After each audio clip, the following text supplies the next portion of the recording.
primeiro a gente vai começar com uma reflexão, que tudo é vibração, tudo é energia, tudo é ressonância. E nesse pequeno grão de areia que paira na imensidão cósmica aqui, nesse nosso planeta Terra, pelo ar se propagam ondas sonoras, e a propagação dessas ondas sonoras, tudo que vibra, tem uma interferência que pode ser positiva ou negativa nas coisas. Existem baixas vibrações e vibrações mais altas. Por isso que na Umbanda, por exemplo, usa muito o atabaque, rum, rum, pilê, que são os três atabaques da Umbanda, que, dos rituais de Umbanda que usam música, usam a vibração sonora muito, para quebrar energias negativas. Mas a energia mais poderosa realmente é a magnética e a luz. A luz ela se propaga no espaço, o som ele não se propaga no espaço. Os fótons eles percorrem grandes distâncias, as radiações cósmicas permeiam todo o espaço sideral e o nosso planeta tem um campo eletromagnético que nos protege dessas radiações. É o nosso escudo também particular, pessoal de cada um, ele é magnético.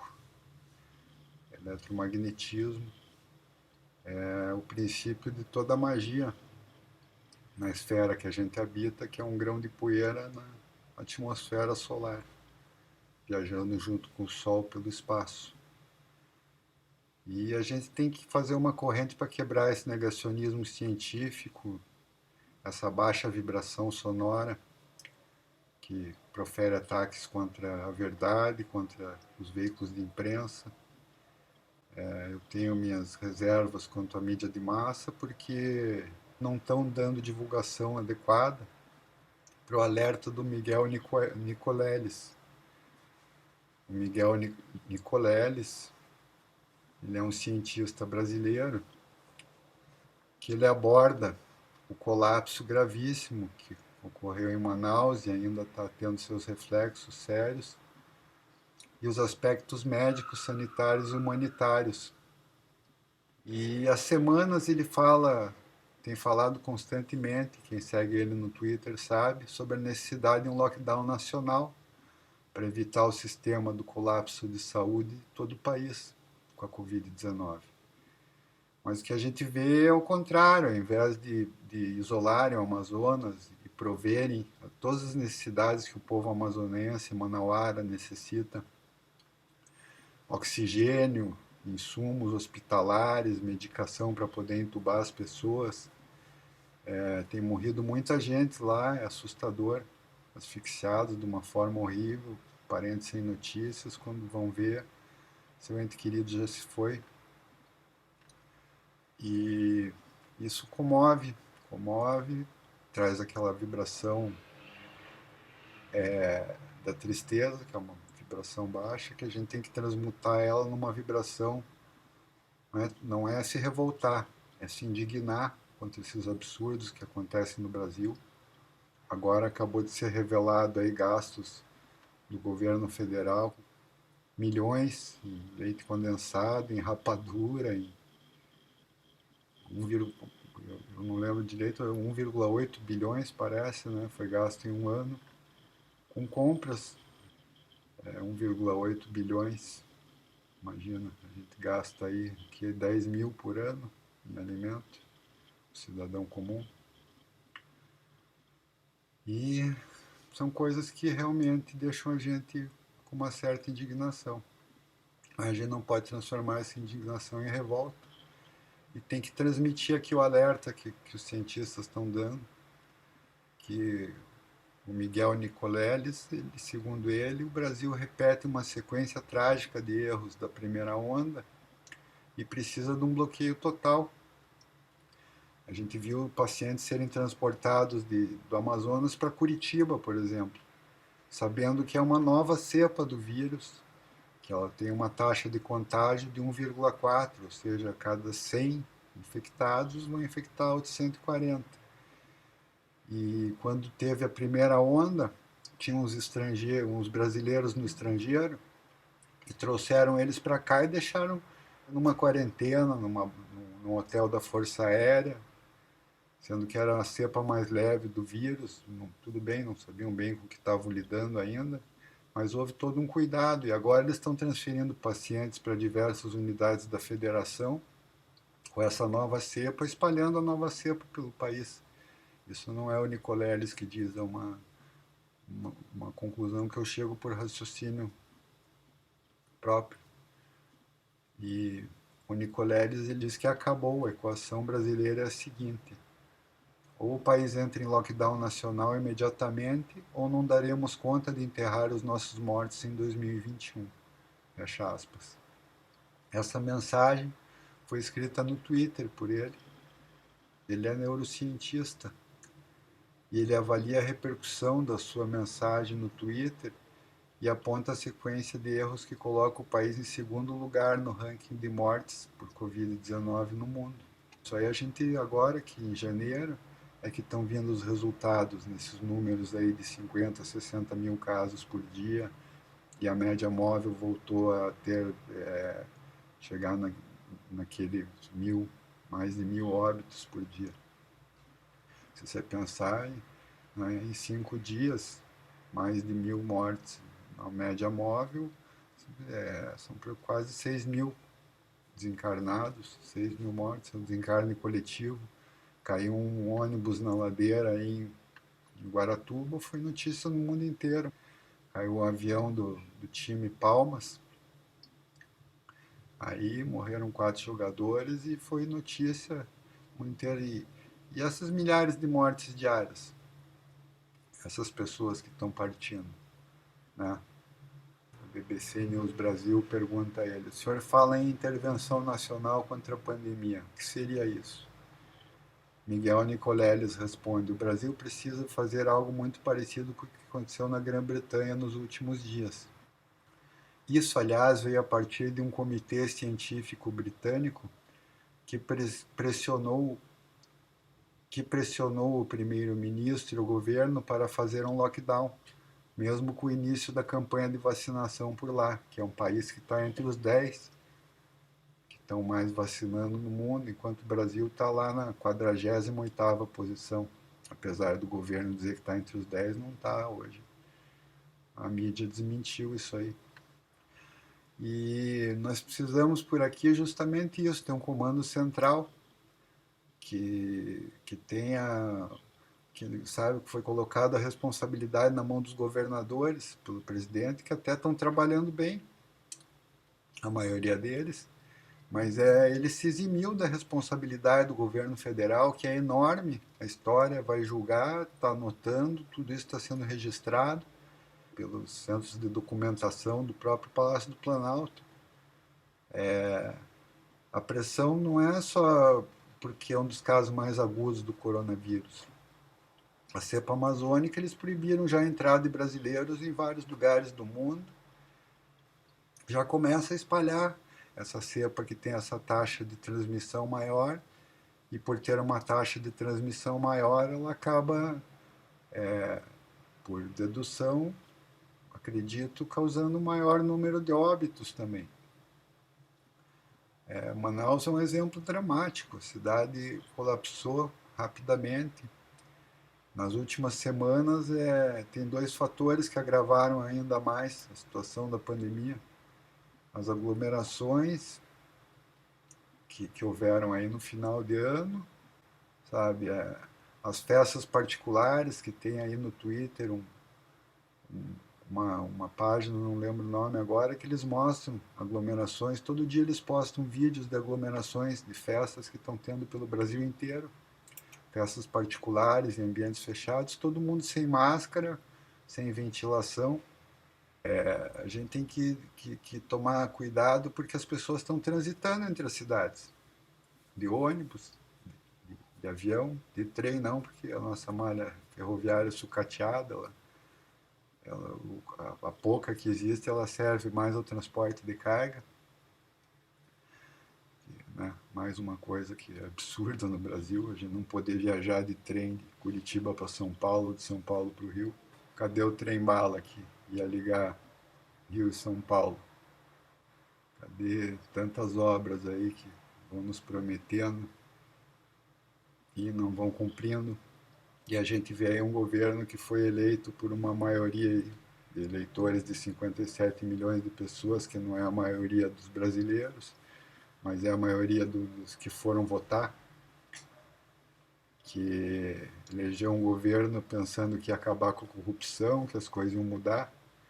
E agora que a gente precisa do auxílio de novo, já preventivamente, porque a onda de contágio está grande, e se não tiverem medidas mais restritivas e de lockdown, e no meio de uma pandemia que ainda não acabou, ainda vai demorar bastante para a gente conseguir vacinar pelo menos metade da população. E essa onda que está aí com a cepa amazônica, ela é perigosíssima. O Nicoleles, por exemplo, ele fala que é evidente que ele é sensível a todo o debate sobre a questão econômica, mas essa dicotomia é falsa. Se o número de mortes começar a disparar, o sistema de saúde colapsa e nós não temos condições de manejar a pandemia de maneira correta. O que vai então acontecer com a economia? Ela também vai colapsar. As pessoas vão começar a morrer em números altíssimos e por outras doenças, e não vamos ter gente para fazer a economia girar. Não vamos ter pessoas para trabalhar, nem pessoas para produzir e nem pessoas para consumir bens. A gente sabe como a coisa funciona, e essa não é a primeira pandemia da história da humanidade. Existe uma farta literatura sobre isso, e todas as pandemias onde você faz isolamento social conseguiram baixar os números de casos e mortes. E se realizarmos o isolamento social rígido, um lockdown por 2 ou 3 semanas nacional, no Brasil inteiro, com só serviços essenciais funcionando, é possível minimizar os danos econômicos no futuro. Ou seja, eles estão pensando na economia no agora, né? E não estão pensando na economia como é que ela vai estar no final do ano, como é que vai ser o Natal dos brasileiros, né? Como é que vai ser o ano de 2022 para os brasileiros.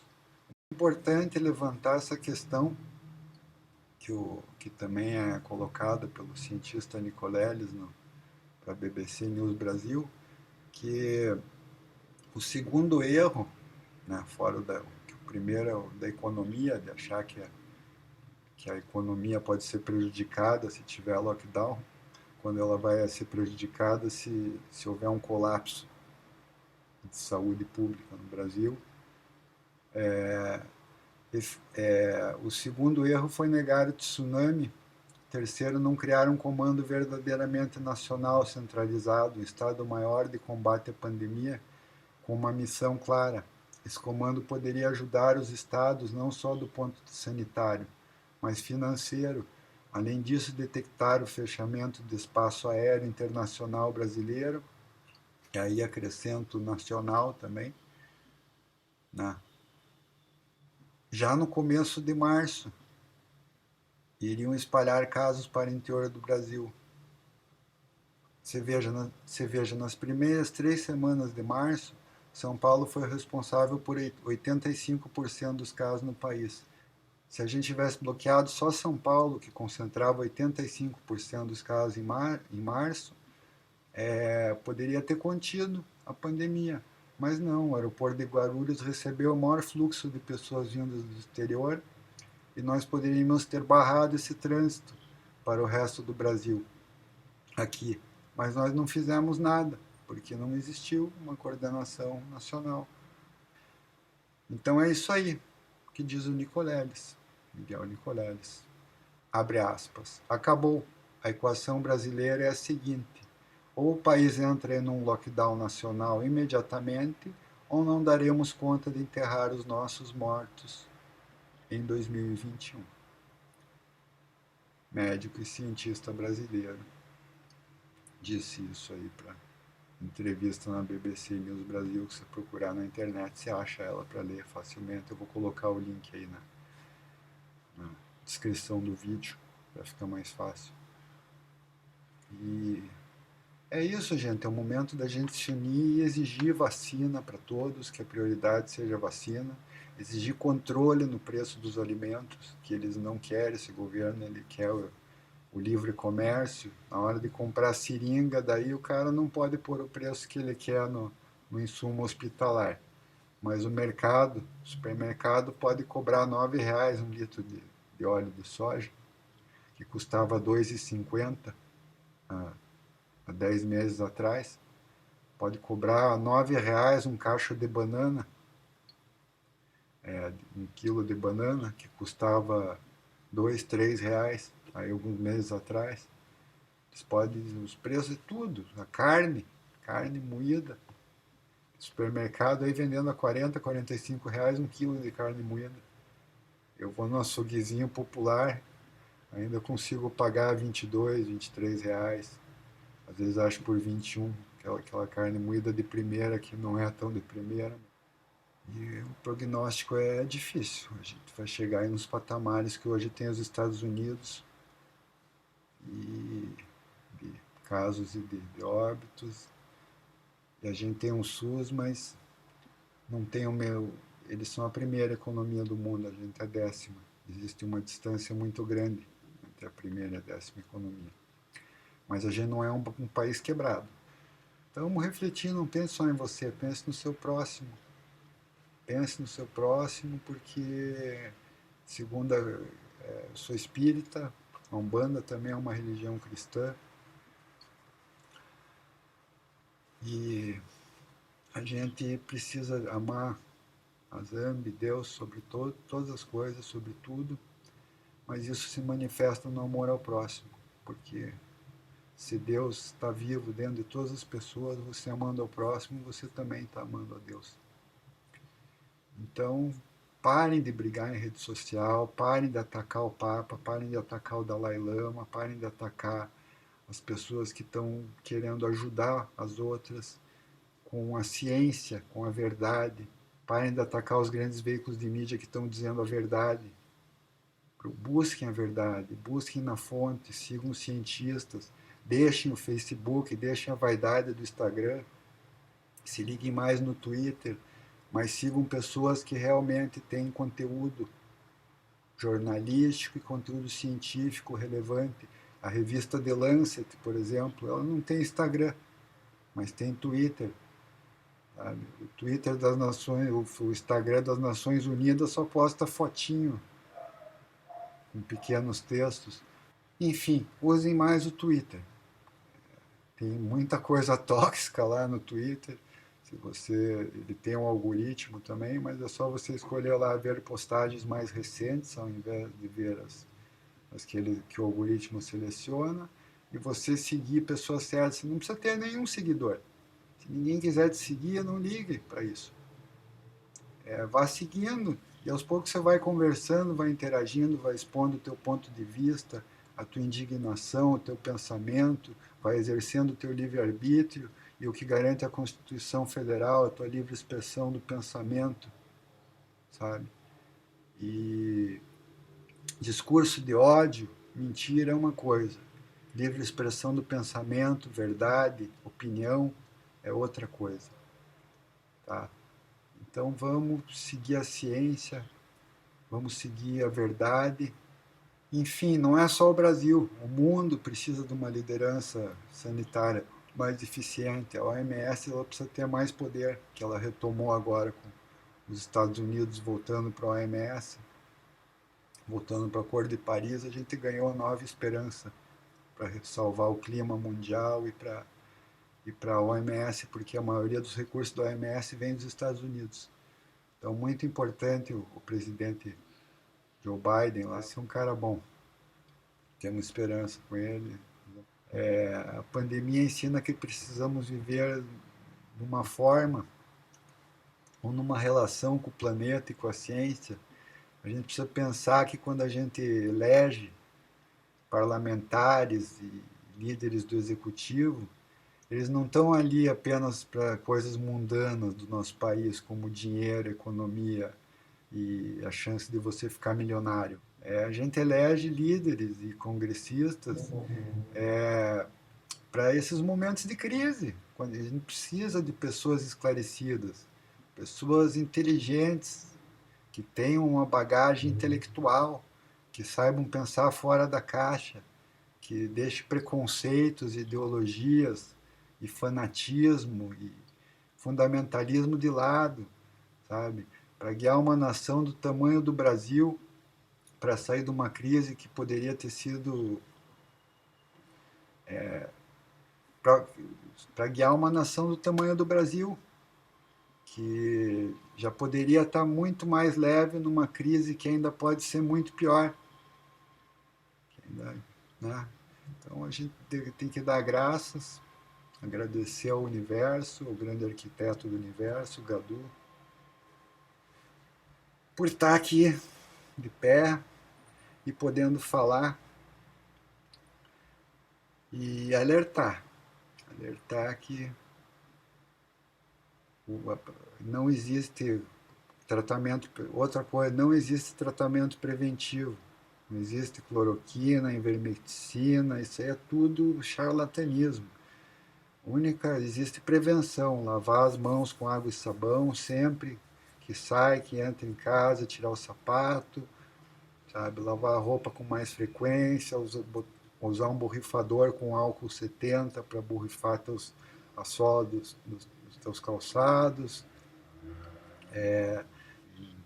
objetos que podem estar contaminados, não para ficar passando o celular na mão de um de outro, cigarro, não compartilhar copo, talher, usar álcool gel, máscara sempre, sempre usar máscara e máscara limpa, desinfetada. Ela molhou, já tem que trocar por uma seca. Em torno de 4 horas, 5 horas, trocar a máscara e lavar com água detergente, fazer a desinfecção da máscara se ela for de pano. Se for descartável, talvez melhor ainda até. E descartar ali corretamente. E a gente vai sair dessa. Mas pelo que a gente vê aí das nossas lideranças, 2021 vai ser um ano para a gente refletir muito no que a gente vai escolher em 2022. Em todos que a gente vai escolher. E, sabe, tem uns até bem intencionados. Esses têm salvação, que buscam conhecimento para mudar alguma coisa. Mas tem muita gente que veio nessa onda aí do Bolsonaro que não tem capacidade nenhuma para governar, para legislar. E está dado o recado, medite, ore, vibre positivamente, pense positivamente. Lembre-se que nós somos um em ressonância com o universo.